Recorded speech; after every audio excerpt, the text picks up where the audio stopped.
우리 지난주에 우리 말씀을 볼 때에 예수님께서 우리가 이해하는 전통적인 복하고는 전혀 다른 개념을 말씀하셨습니다. 예수님이 보실 때는 가난한 자가 복받고 복 있는 사람이고, 줄인 자 또 누는 자가 복 있는 사람이다. 제가 지난주에 말씀드렸습니다마는 가난이나 기아 또 슬픔 자체가 복은 아닙니다. 그거 자체가 선이라는 뜻은 아닙니다.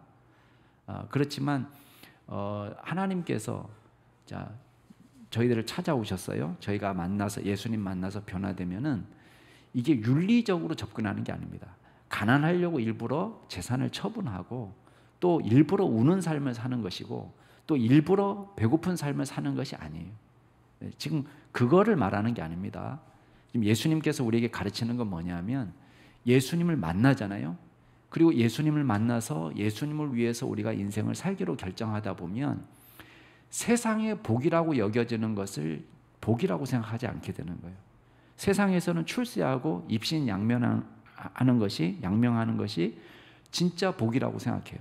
그거를 사람들이 추구합니다.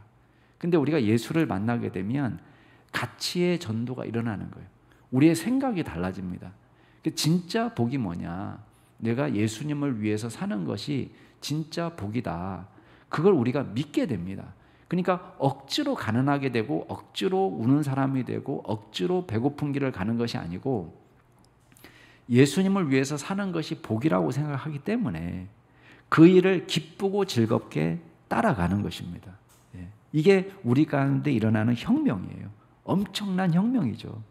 이게 복음이 아니면 일어날 수 없는 일입니다. 누가 시킨다고 되는 일이 아닌 것입니다. 그러니까 이 사람들이 어떤 일이 벌어집니까?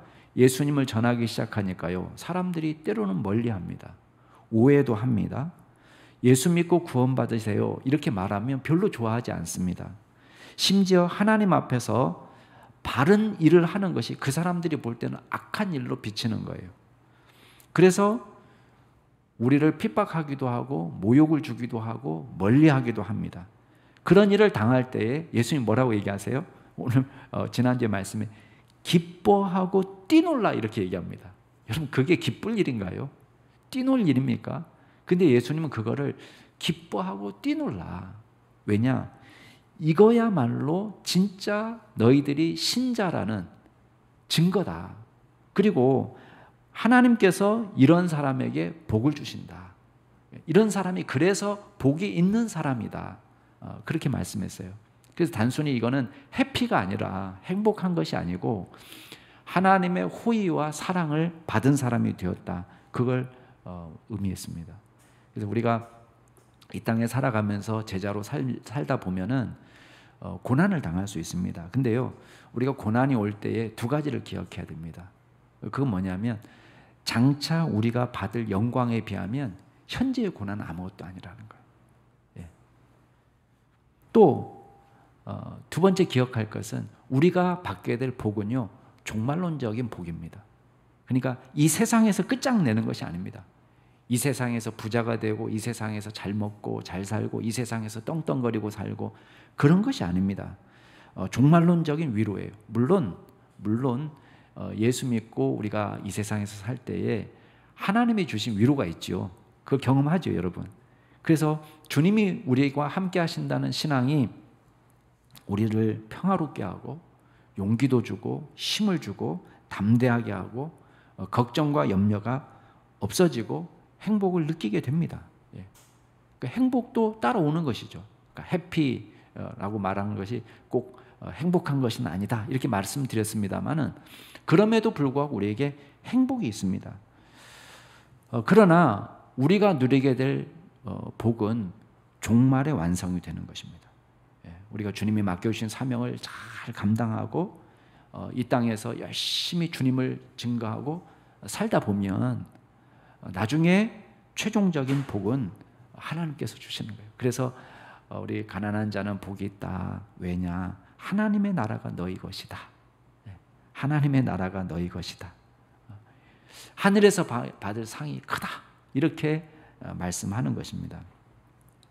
자, 오늘 말씀은요, 예수 믿는 사람에게서 시작되는 하나님 나라의 윤리예요. 자, 예수 믿는 사람은 억지로 무엇을 하게 되는 것은 아닙니다. 그렇지만 우리 내면의 변화가 생기면 자기가 스스로 그 삶을 찾아갑니다. 그걸 살아가는 것을 기쁘게 여깁니다. 누가 시켜서 오지에 선교사로 나가겠습니까? 아니에요. 뭐 돈을 얼마 주겠다, 꼬시고 또 뭐 이런 걸 보상해 주겠다. 여러분 그렇게 해서 선교사로 나가는 게 아닙니다. 복음을 위해서 사는 것은 누가 억지로 막 부추겨 가지고 야 제발 이렇게 제발 이렇게 해서 되는 게 아닙니다. 여러분 예수님 만난 사람은요 어떻게든 머리가 계속 그쪽으로 돌아가는 거예요. 어떻게 하면 내가 주님을 위해서 살까? 일반 성도도 마찬가지입니다. 꼭 목회자가 되라는 게 아닙니다. 일반 성도도 여러분 마음 가운데 아마 그런 마음이 있을 거예요. 예수님을 정말 뜨겁게 경험하고 말씀의 은혜를 받으면 받을수록 우리에게 나타나는 게 뭡니까? 야, 어떻게 하면 주님을 기쁘시게 할까? 어떻게 하면 내가 주님을 위해서 살까? 이게 자연히 생깁니다. 자연히. 주의 성령이 함께하는 사람에게는 자연히 이 삶이 나타나게 되는 것입니다. 그런데 우리의 삶은요, 예수 믿고 나서 구름 속을 걸어 다니는 게 아닙니다. 예수 믿고 나서 실제 사람들과 사람들끼리 부딪히면서 살과 살을 맞대면서 직장에서 가정에서 만나면서 우리의 신앙생활이 지속되는 거예요. 그러면 이 땅에서 사람들과 관계하면서 믿음을 지켜나갈 때에 어떤 삶을 살아가야 되는가, 어떤 삶을 살게 되는가, 그 말씀을 오늘 하고 있습니다. 우리 함께 말씀을 통해서 은혜 받기를 바랍니다. 자, 첫 번째 크리스찬의 삶의 원칙이 있습니다. 하나님 나라의 윤리의 대원칙. 그게 뭐냐? 내가 받고 싶은 사랑을 베푸는 거예요. 자, 중요한 이야기를 했습니다. 크리스찬은 어떤 삶을 사느냐면 내가 받고 싶은 사랑을 먼저 베푸는 사람이 되는 거예요. 이게 큰 원칙입니다. 큰 원칙. 이걸 황금률이라고 부릅니다. 여러분 오늘 읽은 말씀 6장 31절 한번 같이 읽어볼까요? 제일 오늘의 핵심 구절이에요. 누가복음 6장 31절 같이 한번 읽겠습니다. 시작. 남에게 대접을 받고자 하는 대로 너희도 남을 대접하라. 이거를 우리는 황금률이다. 정말 금 같은 말씀이다. 그렇게 알려져 있습니다. 당시 유대인들도 율법의 정신을 요약하는 말씀이 있었습니다. 근데 이 황금률에 비할 바는 못 됩니다. 어떤 사람이 유명한 랍비 힐레를 찾아가서 물었습니다. 도대체 율법을 정리해주면 어떻게 정리할 수 있겠느냐. 그랬더니요, 힐렐이 이렇게 가르쳤습니다. 당신이 싫어하는 것을 이웃에게 행하지 마라. 이것이 온 율법이다. 다른 설명들은 이 율법에 대한 짜잘한 설명에 불과한 것이다. 이렇게 얘기했습니다. 그러니까 힐렐이 이해할 때는 네가 싫은 거 다른 사람한테 하지 마라. 이거예요. 한마디 말은 뭐예요? 우리가 요약하면은 이렇게 말할 수 있습니다. 야, 네가 싫은 일 다른 사람한테 하지 마라. 남에게 피해 주지 마라. 그런 뜻이에요. 남에게 피해 주지 마라. 여러분 이것만 지켜도요, 사실은 이 사회는 굉장히 좋아집니다. 최소한의 삶의 원칙이에요. 예. 다른 사람에게 피해 주지 마라. 이거는 물론 크리스찬의 윤리는 아닙니다. 그렇지만 기본적으로 믿지 않는 사람들도 이 정도는 할 수 있어요. 남에게 피해 주지 마라. 아무리 갖고 싶어도 훔치는 거는 남에게 피해 주는 거예요. 그러니까 도둑질 하지 마라. 아무리 음욕이 일어나도 만약에 강간을 저지르면 남에게 피해를 주는 거예요. 아무리 미워해도 그 사람을 때리면 폭력이에요. 이거는 피해를 주는 것입니다. 그래서 이 정도의 사회는 어디가 추구하냐? 세속 정부가 추구하는 사회예요. 세속 정부는 남에게 피해 주지 마라.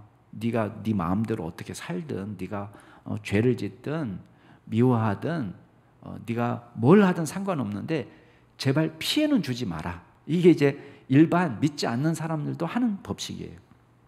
근데 복음의 능력은요, 이걸 넘어갑니다. 우리 예수 믿는 사람은 예수님이 오시잖아요. 예수님이 오셔서, 성령님이 오셔서 우리를 믿음의 사람, 사랑의 사람으로 변화시키면 우리 가운데 놀라운 변화가 일어납니다. 그래서 오늘 31절 말씀에 뭐라고 얘기하냐면 남에게 대접을 받고 싶은 대로 너희도 남을 대접하라는 거예요. 힐렐의 말씀보다 너 싫어하는 거 다른 사람 하지 마라. 이거보다 한 단계 더 나가는 거예요. 되게 적극적이죠. 그래서 우리가 받고 싶은 사랑을 먼저 적극적으로 베풀라는 거예요. 여러분, 세상의 방식은요 이거예요. 받은 대로 돌려주는 거예요. 너 욕했어? 나도 너 욕할 거야. 너 때려? 나도 너 때려. 나 손해를 끼쳐? 나도 너 끝까지 쫓아가서 너 받아내고야 말 거야. 이게 세상의 법칙이에요. 내가 받은 대로 돌려주는 거예요. 근데 하나님의 법칙은 그것이 아니에요. 내가 받고 싶은 사랑을 베푸는 거예요. 자, 27절부터 28절까지 두 절 같이 한번 읽어보겠습니다. 27절, 28절 시작. 그러나 너희 듣는 자에게 내가 이르노니 너희 원수를 사랑하며 너희를 미워하는 자를 선대하며 너희를 저주하는 자를 위하여 축복하며 너희를 모욕하는 자를 위하여 기도하라. 엄청난 일이죠. 여러분, 예수 믿지 않는 사람이 이 삶을 이해할 수 있겠습니까? 원수를 사랑한다? 아니, 저 사람이 버젓이 나를 지금 미워하는 걸 알고 있는데 내가 저 사람한테 선을 베풀어 준다? 저 사람이 나를 저주하는 걸 알고 있는데 내가 저 사람을 위해서 축복을 해준다? 기도를 해준다? 저 사람이 나를 모욕하고 있는데 내가 그 사람을 위해서 기도해줘? 이거는요, 예수를 만나지 않고서는 도저히 이해할 수 없는 삶입니다. 근데 지금 예수님은 원수 사랑을 가르치는 거예요. 여러분, 이 말씀은 예수님이 새롭게 하는 말씀은 아닙니다. 구약에도요 원수 사랑의 말씀이 나옵니다. 레위기 19장에 가면은 원수를 갚지 말고 동포를 원망하지 말고 내 이웃 사랑하기를 내 자신처럼 사랑해라. 여러분, 예수님이 말씀하신 것처럼 보이지만 이 성경에 나와 있는 말씀이에요. 내 이웃을 내 몸처럼 사랑해라. 원수를 갚지 말고 원망하지 말고 사랑해 주라. 이 말씀이 나옵니다. 뿐만 아니라 출애굽기에 보면은요 율법에도 이런 말이 나옵니다.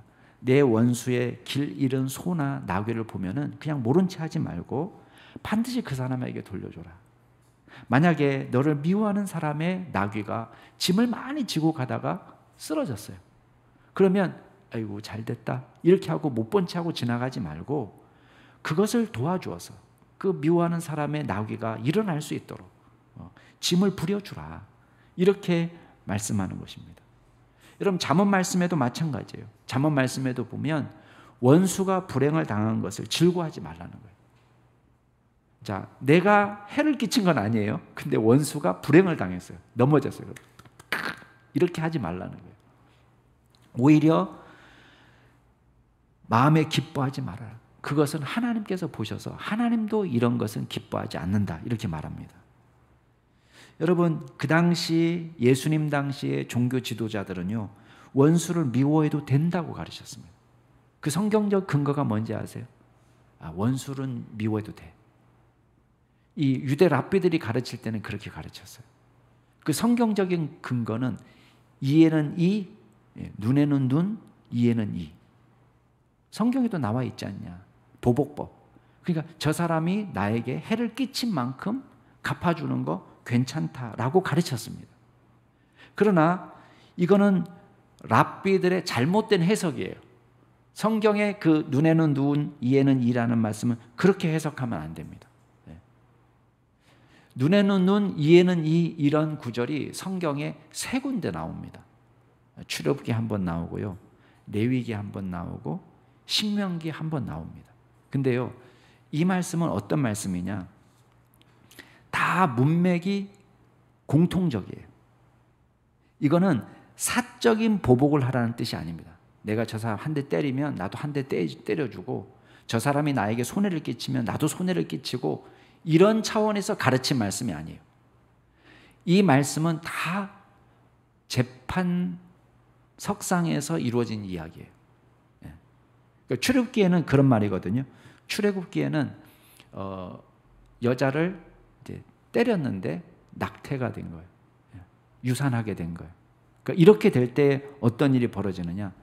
남편이 정당하게 이거를 소송을 걸 수 있어요. 청구할 수 있어요. 그러면 재판관은 벌금을 매길 때에 공정해야 돼요. 그래서 그 법칙을 이렇게 얘기합니다. 눈은 눈으로, 이는 이로, 손은 손으로, 발은 발로, 된 것은 된 것으로, 상하게 한 것은 상함으로, 때린 것은 때림으로 해라. 이 말은 만약에 유산을 당했는데 이 여인은 크게 다치진 않았어요.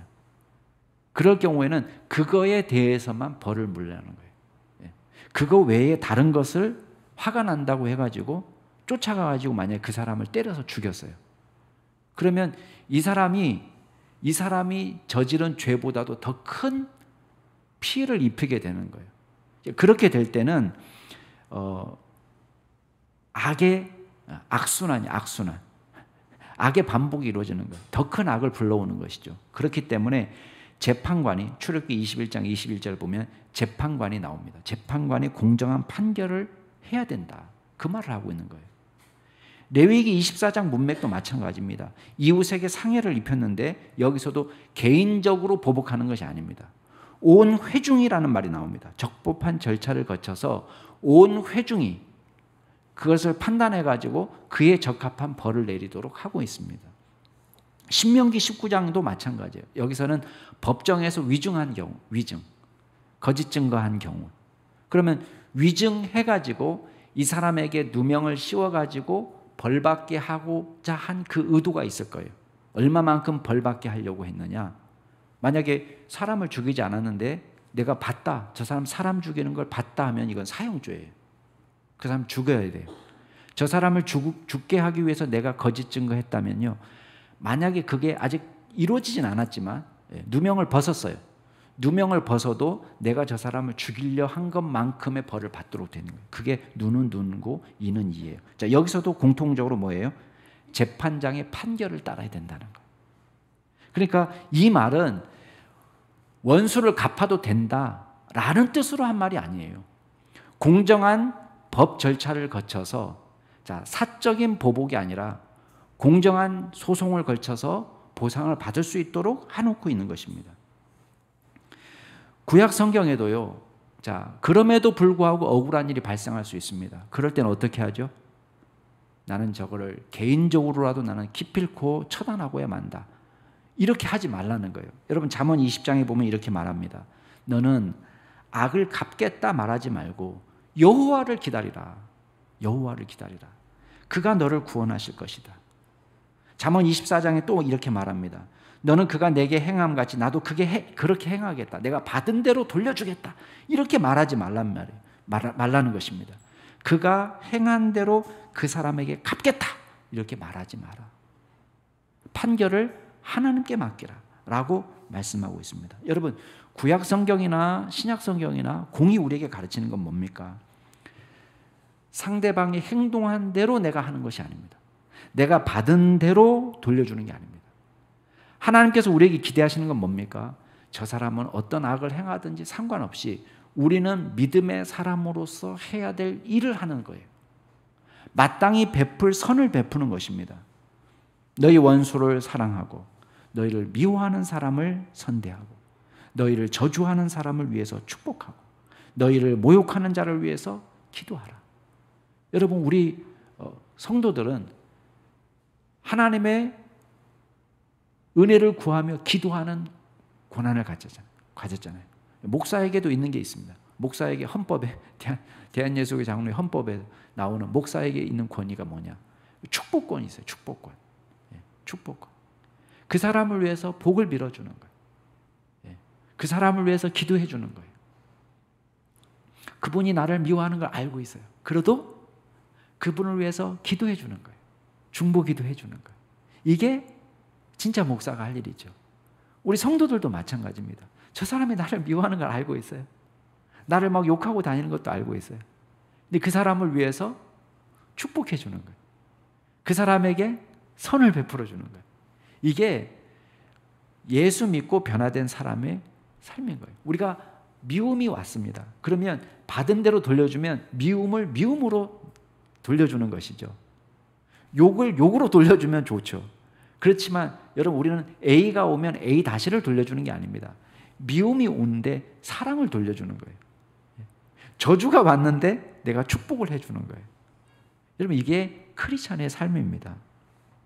29절 말씀은 더 황당해요. 29절 30절 같이 한번 읽어볼까요? 시작. 너의 입뺨을 치는 자에게 젖뺨도 돌려대며 내 겉옷을 빼앗는 자에게 속옷도 거절하지 말라. 내게 구하는 자에게 주며 내 것을 가져가는 자에게 다시 달라 하지 말며.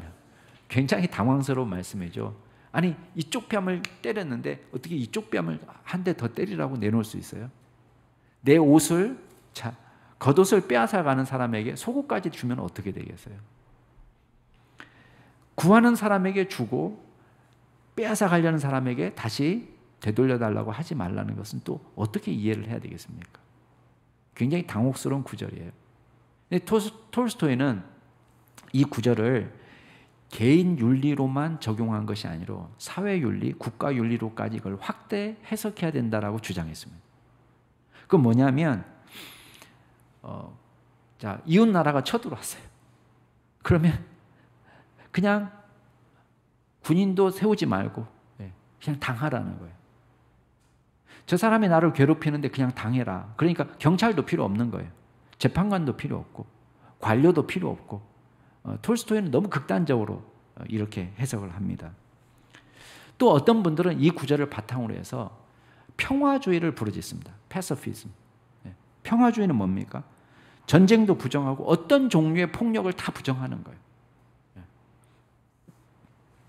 여러분, 그러나 우리가 실제 생활하다 보면은 전쟁을 하고 싶어서 하나요? 아니에요. 전쟁을 하고 싶지 않지만 우리가 사랑하는 가족들과 이웃을 보호하기 위해서 우리가 전쟁을 해야 될 때도 있습니다. 또 범죄자에 대해서 국가 공권력이 적극적으로 나서서 국가 공권력이 저 사람의 생명을 앗아가는 일도 일어날 수 있습니다. 사형제도. 우리가 모든 폭력은 나쁘다, 모든 살인은 나쁘다, 이렇게 말할 수는 없는 것입니다. 성경은 공권력을 인정합니다. 그렇죠? 오히려 재판관도 있어야 되고요. 통치자는 하나님이 주신 권위로 정의롭게 정직하게 나라를 다스려서 약자를 보호해 줘야 됩니다. 국가가 그런 거 하는 거 아니에요, 그죠? 국가 공권력이 그래서 필요한 겁니다. 불가피한 전쟁을 해야 될 때가 있습니다. 왜? 사랑하는 가족 때문에. 내 가족을 지켜야 되잖아요. 그러니까 불가피한 전쟁도 합니다. 그러면 이 말씀은 어떻게 이해를 해야 되겠어요? 어떤 종류의 폭행이나 억압도 그냥 비폭력적으로, 무저항으로 다 견뎌야 된다, 그렇게 말하는 것입니까? 위험한, 정말 사람이 죽을 수도 있는 그런 가정폭력을 경험하면서 그냥 다 견뎌라, 믿음으로 견뎌라, 이렇게 말하고 있는 걸까요? 그런 건 아닙니다. 근데 여기서 말하는 뺨을 치는 행동이나 겉옷을 달라는 것은요, 여러분, 사소한 피해를 뜻해요. 사소한 피해. 여러분, 뺨을 때려서 죽이려고 하는 건 아니에요. 근데 그 당시 유대인들에게 뺨을 때리는 것은요, 심각한 모욕이에요. 아주 죄송합니다. 심각한 모욕을 주는 행동이에요. 예수님도 순환을 당할 때 침뱉음을 당하고 주먹으로 치고 뺨을 맞는 그런 모욕을 당했습니다. 근데 예수님이 보여주신 건 뭐예요? 맞대어 욕하지 않았다는 거예요. 여러분, 베드로 전서에 보면요, 예수님이 당하신 고난을 베드로가 보면서 그렇게 얘기합니다. 그분은 욕을 당하셨지만 맞대어 욕하지 않으시고, 고난을 당하셨지만 위협하지 않으시고, 오직 공의로 심판하시는 이에게 부탁하셨다.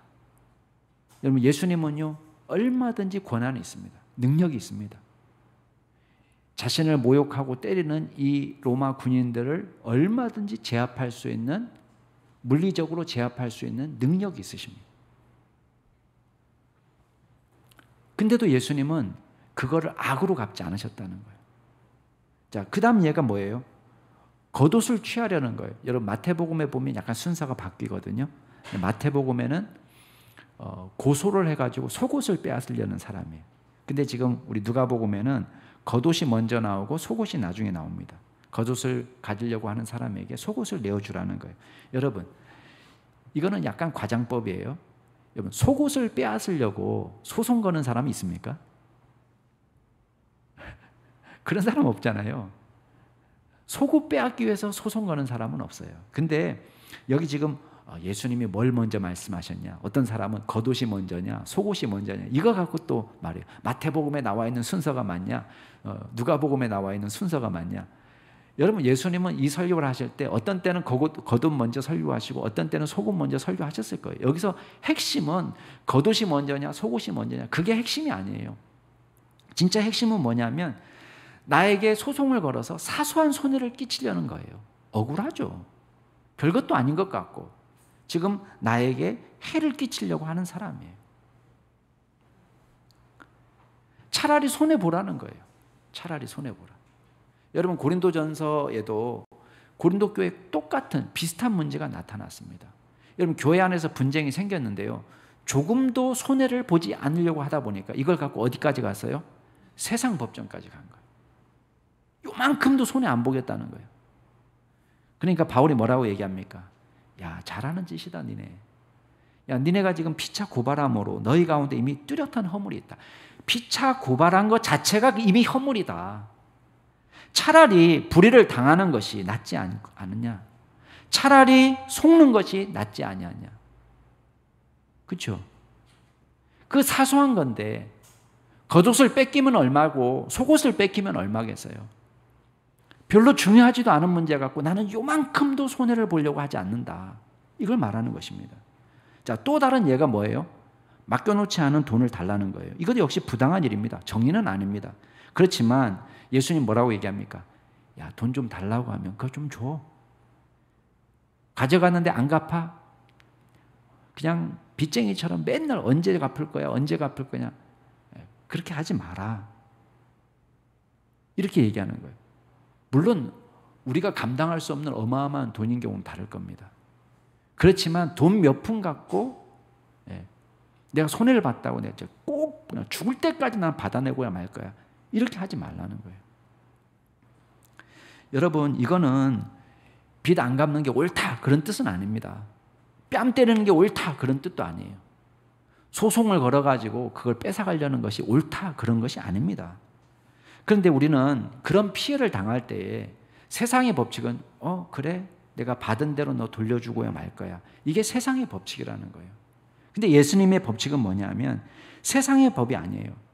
악을 악으로 돌려줬을 때는요, 악이 멈추지 않습니다. 근데 언제 멈춥니까? 내가 악을 받아서 선으로 돌려줄 때 이 악을 멈출 수 있는 거예요. 악을 이길 수 있는 방법은 악으로 악을 이길 수가 없습니다. 뭘로만 악을 이길 수 있느냐? 선으로만 악을 이길 수 있는 거예요. 미움으로 미움을 제거하지 못합니다. 더 큰 미움을 낳습니다. 증오로 증오를 제거할 수 없습니다. 폭력으로 폭력을 제거할 수 없습니다. 어떻게 하라는 거예요? 선대해 주라는 거예요. 선으로 악을 이기는 것입니다. 여러분, 뺨을 맞고 가만히 있는 것은 소극적으로 견디는 것, 가만히 있는 것은 소극적으로 견디는 거예요. 근데 뺨을 내미는 것은 뭘 의미합니까? 그냥 야 때려봐 이렇게 약 올리는 걸 말하는 게 아닌 거예요. 여기서 예수님이 강조하는 것은 뭐냐면 사랑과 희생으로 폭력에 응답하는 걸 말하는 거예요. 문자적으로 이렇게 하면서 야 때려, 한 대 더 때려 이렇게 말하는 게 아니라는 거예요. 사랑과 희생으로 폭력에 응답을 하는 것입니다. 자, 그렇다면 우리에게 드는 질문이 있어요. 목사님, 이게 가능합니까 도대체? 저는 이렇게는 못 삽니다. 이게 가능합니까? 근데요, 가능한 비결이 있어요. 가능한 비결. 그게 뭔지 아세요? 이미 우리는 이런 사랑을 경험했습니다. 그 받은 사랑을 기억하면 가능합니다. 여러분, 우리가 아버지의 사랑에 점점 젖으면 젖을수록 이게 가능해지는 거예요. 잘 보세요. 일반적인 세상의 법칙은 give and take입니다. 아니면 take and give예요. 근데 하나님의 법칙은 달라요. 자, 32절, 33절 같이 한번 읽어보겠습니다. 32절, 33절 시작. 너희가 만일 너희를 사랑하는 자만을 사랑하면 칭찬받을 것이 무엇이냐? 죄인들도 사랑하는 자는 사랑하느니라. 너희가 만일 선대하는 자만을 선대하면 칭찬받을 것이 무엇이냐? 죄인들도 이렇게 하느니라. 자, 예수님이 지금 두 가지 종류의 사랑을 예로 드셨습니다. 첫 번째 나오는 사랑은요, 보은의 사랑이요. 보은. 은혜 갚는 사랑. Take and give. 내가 받았어요. Take and give. 그러니까 주는 거예요. 여러분, 은혜를 입으면 갚으려고 노력하는 것은 죄인들도 하는 일이라는 거예요. 그렇죠? 여기 보니까 32절에 보니까 나를 사랑해 주니까 내가 사랑으로 보답하는 거. 이거는 죄인들도 할 수 있는 사랑이라는 거예요. 동물들도 합니다. 동물들도. 그죠? 예. 여러분, 밥 주는 주인을 아무리 사나운 개도요 사랑합니다. 밥 주니까. 예. 이게 take and give예요. 여러분, 폭력배 조직원들도요 의리가 있습니다. 의리. 받은 사랑이 있어요. 세상에서는 저 사람들을 조폭이라고 얘기하고 그 사람들을 범죄인이라고 말하지만 이 사람들 사이에서는 의리가 있어요. 의리는 뭐예요? 저 사람이 나한테 베풀어준 사랑을 내가 충성 봉사하겠다는 거예요. 그게 의리예요. 배신하지 않겠다는 거예요. 이거는 세상에서 하는 거예요. 자, 두 번째 종류의 사랑이 뭐죠? 이거는 주고 받을 것을 기대하는 거예요. 반대급부의 사랑이에요. 반대급부의 사랑. 내가 이만큼 하면 돌아오겠지 생각하면서 주는 사랑이에요. 우리가 흔히 하는 사랑이에요. 그죠? 네. 그래서 노후를 보장받으려고 자녀에게 투자를 하는 사람들이 있습니다. 자녀의 명예를 통해서 내가 위로를 받고 자녀가 입신양명했을 때 내가 그 대가를 받기 위해서 대리만족을 위해서 자녀를 공부시키는 경우도 있습니다. 여러분, 아무 대가가 없는데 몇백억이 왔다 갔다 할 수 있습니까? 우리가 그거를 의심할 수밖에 없는 것이죠. 몇백억이 왔다 갔다 하는 일은 일어날 수 없는 일이란 말이에요. 그냥 푼돈 주듯이 줄 수 있는 것이 아니란 말이에요. 뭔가 반대급부가 있는 거예요. 이게 반대급부의 사랑이에요. 근데요, 저와 여러분이 예수를 믿고 하나님의 자녀가 되었습니다. 우리는 보은의 사랑도 아니고 반대급부의 사랑도 아니라 우리가 아버지의 자비로우심을 닮아가면서 이런 사랑을 베풀 수 있게 되는 것입니다. 여러분, 35절, 36절 같이 한번 읽어보겠습니다. 35절, 36절 같이 읽겠습니다. 시작. 오직 너희는 원수를 사랑하고 선대하며 아무것도 바라지 말고 구워주라. 그리하면 너희 상이 클 것이요 또 지극히 높으신 이의 아들이 되리니 그는 은혜를 모르는 자와 악한 자에게 인자하시니라. 너희 아버지의 자비로우심 같이 너희도 자비로운 자가 되라. 이거는 세상에서 볼 수 없는 사랑이 여기 나왔어요. 이 사랑이 어떤 사랑이에요? 하나님 아버지의 사랑이에요. 근데 하나님 아버지는 어떻게 사랑하느냐? 은혜를 모르는 사람, 악한 자에게도 하나님은 인자하셨다는 거예요. 여러분, 세상에 죄를 짓고 돌아다니는 수많은 사람들에게 하나님은 오늘도 태양을 주셨어요. 범죄자들에게 오늘도 비를 주십니다. 숨을 쉴 수 있는 공기를 주십니다. 범죄자라고 해서 그 코앞에는 더 나쁜 독성 공기가 있는 것이 아니에요. 신선한 공기는 밖에 나가면 죄인이든 의인이든 할 것 없이 다 마실 수 있도록 하셨습니다. 이 하나님의 자비예요. 여러분, 하나님을 욕하는 사람에게 입술을 주셨어요. 아이고, 저 입을 그냥 확 이렇게 할 수 있을 법한데 하나님은 당신을 모욕하는 자의 입술을 만드셨어요. 죄를 범하는 자의 손을 앗아가지 않으셨습니다. 범죄자의 길을 따라가는 그 발을 꺾어버리지 않으셨어요. 놔두셨습니다. 인자를 베풀어 주셨어요. 회개하기를 기다리십니다. 돌아오기를 기다리십니다. 끝까지 인내하십니다. 이게 하나님이 우리에게 베풀어 주신 사랑이에요. 그렇기 때문에 여러분, 원수를 사랑하고 선대하고 아무것도 기대하지 말고 구워주는 사람이 되고, 이게 어떻게 가능하냐? 오늘 말씀해 보니까 우리의 기준은요 세상이 아니라는 거예요. 36절에 보니까 우리 기준이 누구예요? 너희 아버지의 자비로우심 같이 너희도 자비로운 자가 되라. 여러분, 우리의 기준은 세상이 아니라 누가 기준이에요? 하나님 아버지가 우리의 기준이에요. 목사님, 이게 어떻게 가능합니까? 이게 가능한 사람이 있더라고요. 어떻게 해서 점점 가능해지느냐? 여러분, 비결은 딴 데 있지 않습니다. 예수님의 이 크신 사랑을 깨달으면 깨달을수록, 많이 사랑을 받으면 받을수록, 아버지의 인자하심을 경험하면 경험할수록 여러분, 이 사랑에 비슷하게 가는 거예요. 요한일서 4장 8절에 보면 사랑하지 아니하는 자는 하나님을 알지 못하나니 이는 하나님은 사랑이심이라. 자, 이걸 뒤집으세요. 어떻게 뒤집어? 내가 지금 사랑하지 않으면 자, 결과적으로 저 사람 하나님을 잘 알지 못하는구나. 지금 사도 요한이 이렇게 설교하는 거예요. 왜냐? 하나님은 사랑이시기 때문에 그 사랑이신 하나님을 알면 알수록 어떻게 된다는 거예요? 사랑하는 사람으로 변화되더라는 거예요. 우리 힘으로는 불가능한데 사랑이신 예수님을 더 알면 알수록, 주님의 은혜를 더 깨달으면 깨달을수록, 주님과 더 가까이 가면 가까이 갈수록, 아버지의 자비하심을 깨달으면 깨달을수록 우리가 사랑하는 사람으로 변화되더라는 거예요. 그러니까 제자의 삶은 억지로 되는 것이 아닙니다. 억지로 가난하고 억지로 줄이고 억지로 우는 사람이 되는 것이 아닌 것처럼 사랑도 마찬가지인 거예요. 하나님의 자비로우심을 받은 사람은 믿음의 사람이 되면 될수록 어떻게 되는 거예요? 넉넉하게 사랑의 사람으로 변화되는 것입니다. 우리의 작품이 아니라 성령님의 역사로 이 일이 가능하게 되는 것입니다. 하나님이 우리에게 보여주신 사랑이 있습니다. 그는 은혜를 모르는 자와 악한 자에게도 인자하셨다. 회개하기를 기다려주셨다는 거예요. 여기에 놀라운 신비가 들어있습니다. 여러분, 저와 여러분도요, 사실은 이 놀라운 하나님의 사랑의 수혜자예요. 우리는 오늘날까지 멀쩡하게 살아있습니다. 왜 살아있죠? 여러분이 선하기 때문에 살아있는 것입니까? 아니에요. 우리는 그런 사람이 아닙니다.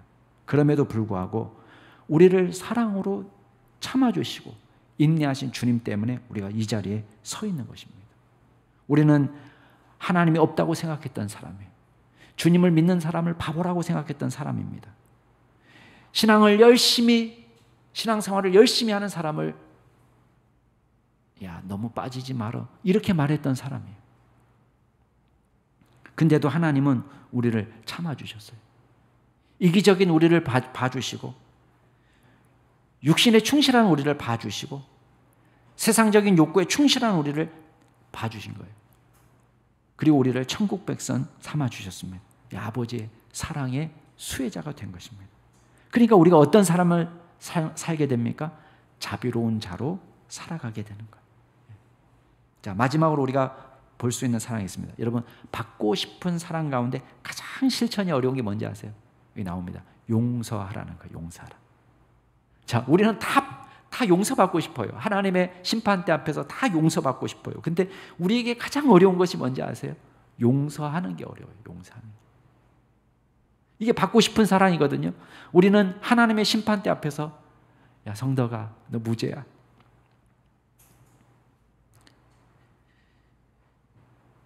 그런데 우리는 엉뚱한 삶을 삽니다. 여러분, 37절 말씀 한 구절 같이 한번 읽겠습니다. 37절 시작. 비판하지 말라. 그리하면 너희가 비판을 받지 않을 것이요. 정죄하지 말라. 그리하면 너희가 정죄를 받지 않을 것이요. 용서하라. 여기서 비판하다는 단어는요, 심판하다, 정죄하다, 잘못을 지적하다라는 뜻입니다. 자, 오해하지 마세요. 모든 비판이 나쁘다는 건 아닙니다. 법정에서 판결이 되어야 됩니다. 법정에서. 또 교회의 거룩함을 유지하기 위해서요, 이단도 분별해내야 되고, 윤리적으로 죄악을 범하는 사람을 교회가 적절히 대처해 줘야 됩니다. 그걸 성경은 말하고 있습니다. 예수님도 말씀하십니다. 그래서 고린도전서 5장에 보면, 자, 윤리적인 범죄자들, 이 악한 사람은 너희 중에서 내어 쫓으라. 출교도 나옵니다. 출교. 심판하는 거죠. 그죠? 그 다음에 이단에 대한 심판도 나옵니다. 빌립보서에 보면은 개들을 삼가고 행악하는 자를 삼가고 손 할례당을 삼가라. 자, 여기도 마찬가지로 빌립보 교회에 나타난 이단을 말합니다. 근데 여기서 비판하지 말라는 예수님의 말씀은 뭘까요? 상대방을 무너뜨리기 위한 악의적인 비판을 말하는 거예요. 로마서 14장에 보면 네가 어찌 내 형제를 비판하느냐, 어찌하여 내 형제를 업신 여기느냐, 우리가 다 하나님의 심판대 앞에 서리라. 여러분, 우리가 개인적인 비판하고 유언비어를 퍼뜨리고 그 사람의 명예를 훼손하기 위해서 없는 말도 지어내고 설사 있는 말이라고 할지라도 허물을 감춰주지 않고 이야기하는 모든 것들, 이걸 예수님께서는 지금 경계하시는 거예요. 이런 비판하는 사람은요, 두 가지 죄를 범합니다. 기본적으로. 어떤 죄냐면 내가 죄인이라는 것을 깨닫지 못하는 죄를 범해요. 그러니까 저 사람을 비판할 때 나는 어떤 생각을 갖냐면, 난 너랑 달라. 난 너같이는 안 산다. 이게 기본적으로 깔려 있어요. 교만이에요. 영적 교만. 자기의 죄를 못 보는 거예요. 여기는 나와 있지 않지만 마태복음에는요, 이런 사람을 뭐라고 얘기하냐면 자기 눈 속에 있는 들보는 보지 못하고 남의 눈에 티만 찾아내는 사람. 하나님이 보시기엔 누가 더 큰 죄인이에요? 들보가 있는 사람이 더 큰 죄죠. 눈에 들보가 들어가겠습니까? 예수님은 과장법이에요. 엄청난 과장법이죠. 눈에 들보가 못 들어갑니다. 근데 저 사람의 눈에 들어가 있는 티는 지적을 하는데 자기 들보는 못 보는 그 죄를 이야기합니다. 비판하는 사람들이 짓는 죄예요. 두 번째 죄가 뭔지 아세요? 다 몰라요. 다 모르면서 아는 척하는 거예요. 마치 자기가 하나님처럼 모든 정보를 가지고 있다고 생각하는, 자기를 하나님의 지위에 올려놓는 거예요. 그렇기 때문에 큰 죄입니다. 교만입니다. 우리는 공정하게 판단을 내릴 수 없습니다. 우리가 알지 못하는 정보가 더 많습니다. 우리는 겉으로만 보면 저 사람이 죽일 사람처럼 보여요. 그러나 정보를 다 알고 나면은 내가 뭐 알지 못하는 선한 부분이 있었구나 라는 것을 깨닫게 됩니다. 여러분, 저와 여러분도 하나님의 심판대 앞에 서야 될 사람이에요. 우리는 주님의 심판대 앞에서 무엇을 기대합니까? 용서받기를 기대해요. 하나님 나를 용서해 주시더라. 성도가 너는 무죄야. 너는 의인이야. 예수 그리스도의 피가 너를 깨끗게 했어. 너에게는 하나님의 상급이 있어. 저는 그 말 듣고 싶어요. 우리가 다 바라는 거예요. 그죠? 주님의 심판대 앞에서 야, 착하고 충성된 종아. 근데 우리가 예수님이 딱 가자마자 야, 너 나한테 그럴 수 있어? 몇 월 며칠 너 기억나? 기억이 안 나는데요. 이리 와. 책 하나 펼쳐주면서 제가 잘못한 것을 지적하고 너는 이 나라에 합당한 인간이 아니야. 여러분, 꿈에서라도 생각하고 싶지 않은 끔찍한 일이에요. 근데 주님이 책을 탁 덮어놓으시고 야, 내가 찢어버릴게. 싹싹 다 찢어버리고 야, 난 몰라. 난 기억 안 나. 내가 너를 용서해 준다. 이게 우리가 받고 싶은 거 아니에요? 이 받고 싶은 사랑을 주라는 거예요. 여러분 38절 같이 한번 읽어볼까요? 38절 같이 읽겠습니다. 시작. 주라 그리하면 너에게 줄 것이니 곧 후이되어 누르고 흔들어 넘치도록 하여 너에게 안겨주리라. 너희가 헤아리는 그 헤아림으로 너희도 헤아림을 도로 받을 것이니라. 보통 이 38절을 구제하고 관련해서 해석을 많이 합니다. 주라, 많이 구제해라. 그러면 그냥 너에게 돌려주는데 그냥 후이 되어서 누르고 막 밟고 흔들어서 막 또 밟고 막 이렇게 해서 넘치도록 너에게 안겨줄 거다. 이렇게 보통 이해를 합니다. 물론 구제의 의미가 전혀 없다라고 말할 수는 없습니다. 그러나 앞에 37절하고 같이 이해해서 연결해서 이해를 하면은 이 주라는 베풀라는 이 구절은 용서하라는 말씀과도 같이 연결할 수 있습니다. 용서를 베풀어 주는 것, 후하게 대우해 주는 것. 사랑하는 우리 성도 여러분, 세상은 받은 대로 돌려주라 이렇게 말합니다. 그러나 예수님은 받고 싶은 사랑을 베풀어 주라, 이렇게 말씀하십니다. 선으로 악을 이기는 것이 기독교의 생존 방식입니다. 세상은 악으로 되갚아 주라고 가르칩니다. 더 모질게 대우하라고 가르쳐 줍니다. 욕을 한 번 하면 욕을 한 5번 해주고, 한 대 때리면 한 10대를 때려주고, 나한테 1억을 손에 끼치면 아예 쫓아가서 그 패가 망신하도록 이렇게 하라고 세상은 가르칩니다. 그러나 예수님이 우리에게 가르치시는 사랑은 무엇입니까? 받은 대로 돌려주는 사랑이 아니에요. 내가 받고 싶은 사랑을 베푸는 거예요. 우리 안에서 악이 끝나기를 바라시는 거예요. 악순환이 아니라 저 사람이 나한테 준 악을 내 안에서 끝내고 내 안에서 선이 나가는 것. 이게 하나님의 자비로우심이에요. 너무 어려운 사랑입니까? 맞습니다. 이거 우리 힘으로는 안 됩니다. 그런데 적어도 우리는 그 사랑을 받았어요. 적어도 아버지의 자비로우심을 알고 있습니다. 우리는 그 사랑의 수혜자가 되었습니다. 복음을 모욕하던 우리, 또 무감각하게 사소한 이익을 탐했던 우리, 맡겨둔 것처럼 타인의 호의를 기대했던 이기적인 사랑을 하나님께서는 용서해 주셨습니다. 그리고 우리가 용서하기를 바라시는 것입니다. 자비를 베푸시고 용서하시고 선을 베푸시는 믿음의 종이 될 수 있기를 바랍니다. 받은 대로 돌려주는 것이 아니라 받고 싶은 사랑을 베푸는 우리 놀라운 예수님의 사랑을 실천하는 믿음의 종이 될 수 있기를 주의 이름으로 축복합니다. 같이 한번 기도하겠습니다. 하나님 아버지, 우리가 이 땅에서 선으로 악을 이길 때에 주님께서 하늘의 상이 크다라고 약속해 주셨습니다.